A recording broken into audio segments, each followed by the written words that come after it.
Hello, hello, hi mga kakaon. For today's video di ay no, kinag-ihaw mi og kanang manok. Bisaya ni siya guys no. Kay kaning manok ka guys, tulo ka adlaw na yun na magiplanuhan na mag-ihaw lagi. Pero ang nakadaot lagi pod, kinsa ang muihaw. Kay lagi kami og akong manghod dili jud mi muihaw guys, kay mahadlok jud mi ngano kaya mangurog man namong kaunuran oy. Ngani pod ba mo guys kung kanang magkita gani mo naman ay mag-ihaw manok.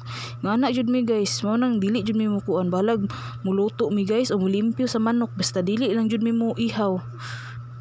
Kani ding luto ano kay amo ani sabawon no. Kani ra bang unod aning bisayang manok guys no kay ano kaya ni siya nalami jud kay ang unod niya ug ang sabaw mamituon pa gyud. Oh my God!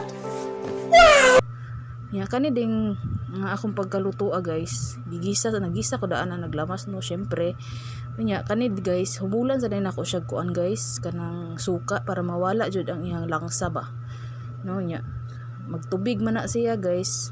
Sig matingala mo anang pagtubig niya guys no kay ni green ang sabaw. Dili na siya tai ha.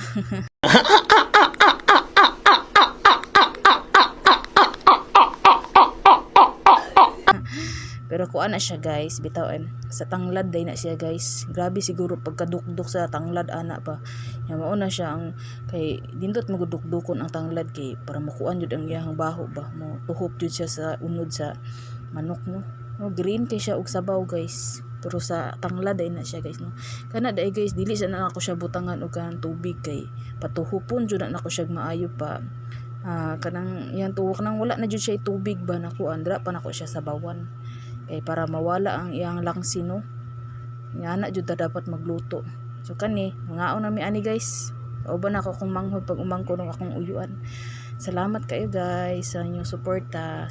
Dili na lang taman manihapon day no sa tanan din akong followers, comment lang mo no kung gusto mo magpa-shoutout sa ako.